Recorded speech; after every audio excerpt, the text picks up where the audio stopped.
السلام عليكم ورحمة الله وبركاته. أحمد زايد زيزو عايزين يعملوا له كوبري عشان خاطر يروح النادي الأهلي. طب هو سؤال مهم جدا، النادي الأهلي في آخر 10 سنين واخد كام بطولة دوري أبطال أفريقيا، وكام دوري وكام كاس وكام سوبر وغيره وغيره. هل النادي الأهلي وقف على لاعب زي أبو تريكة زي الخطيب زي الناس دي؟ لا، ما وقفش على لاعب من اللعيبة دول، وقدر يحقق بطولات كبيرة جدا. فأنت تيجي الاهلي عايز يعمل كوبري من خلال اليوم السعودي علشان خاطر احمد سيد زيزو يرجع على مصر على النادي الاهلي، فده كلام مش منطقي.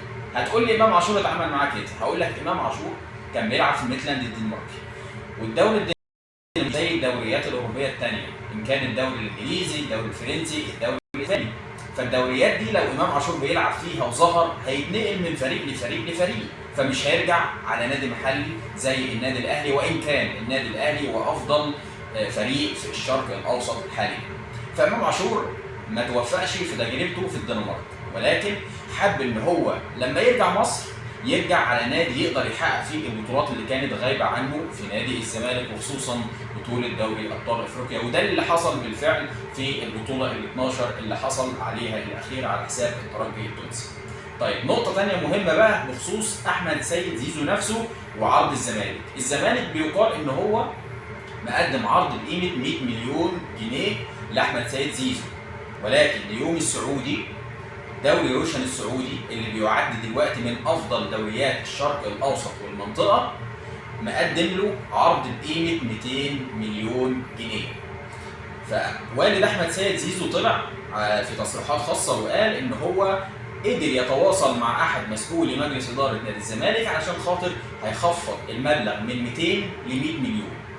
طيب بالعقل كده، لو انا لاعب محلي وجاي لي 20 جنيه من نادي و10 جنيه من نادي تاني، 20 جنيه من نادي يعتبر من افضل انديه الشرق الاوسط، و10 جنيه من نادي بيعتبر من الانديه اللي يعني بتحاول ان هي تطلع للاربع خمس مراكز الاولى في الدوري بتاعه. انا هختار ايه بالظبط؟ لو انا مش هختار الفلوس فانا هختار القيمه التسويقيه اللي انا هروح العب عليها. هروح على دوري بيلعب فيه واحد زي كريستيانو رونالدو، زي كريم بنزيما، زي ساديو ماني وغيرهم من اللعيبه الكبار.